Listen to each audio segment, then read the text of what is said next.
परमेश्वर के एक दास केनेथ हेगिन, जब वो छोटे थे उनको दिल का बीमारी थी, पर परमेश्वर उनसे बाहर निकाल के लेके आया। उनको पैरालाइज अटैक पड़ा, उनका फेस टेढ़ा हो गया, पूरा फेस टेढ़ा हो गया, पूरा मुंह टेढ़ा हो गया। वो कलीसिया में गए अब उनके जो यूथ ग्रुप में दोस्त थे उनके साथ, और वहां गए और आखिरी में वो गए जो वहां पे पास्टर थे उनके पास, और उन्होंने कहा फास्टर प्रार्थना करो, क्योंकि उन्होंने वचन में पढ़ा था यदि दो जन होके एक मन में हो जाए। वो गए और जैसे ही जो वहां पे पास्टर थे उन्होंने हाथ रखा उनके ऊपर और प्रार्थना करी, वो हाथ खड़े करके बोले धन्यवाद प्रभु मैं चंगा हो गया, ऐसे टेढ़ा मुंह, धन्यवाद प्रभु मैं चंगा हो गया। और फिर वो वापस आ रहे हैं यहाँ से आगे से प्रार्थना करके वापस, धन्यवाद thank you Jesus I am heeled. उनके दोस्त देख के हंस रहे हैं, अरे भाई कहाँ हो गया तू चंगा, तेरा मुंह वैसे ही। मगर वो क्या देख रहे थे?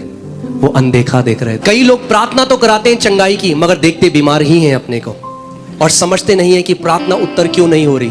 अरे जब प्रार्थना करा दी चंगाई की तो चंगा देखो अपने आप को, प्रतीति करो कि जिस चीज के लिए प्रार्थना करी गई है वो हो चुका है, तुम्हें मिल चुका है और तुम्हारे लिए वैसा ही हो जाएगा। उसके बाद उनके यूथ ग्रुप में एक बहन थी, उसके घर गए और वो बैठे हैं डाइनिंग टेबल में सबके साथ, और अपनी मम्मी को कह रही, मम्मी देखना केनेथ को, इसकी शक्ल देखना, आपको लग रहा है चंगा हो गया? उसकी मम्मी ने देखा, कह रही नहीं बेटा मेरे को तो वैसे ही दिख रहा है।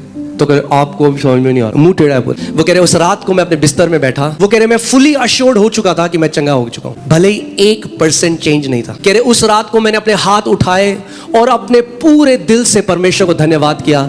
सोचो टेढ़े मुंह से कह रहे प्रभु तेरा धन्यवाद, तूने मुझे चंगा कर दिया। कह रहे मैं फेक नहीं कर रहा था, मैं बिल्कुल दिल में मान चुका था मैं चंगा हो गया हूं, मुझे प्रमाण की जरूरत नहीं। Believing is what is believing? जब आप किसी बात को मान लो कि वो सच है बिना एविडेंस के, उसको बिलीविंग कहते हैं। और उस रात कह रहे मैंने अपना पूरा हाथ उठाया, मैंने परमेश्वर को धन्यवाद दिया कि प्रभु मैं कह रहे रिजॉइस कर रहा था। वो डांस कर रहे थे टेढ़े मुंह में, कह रहे मैं सो गया। कह रहे जब सुबह उठा तो 1% भी पैरालिसिस का कोई इफेक्ट नहीं था।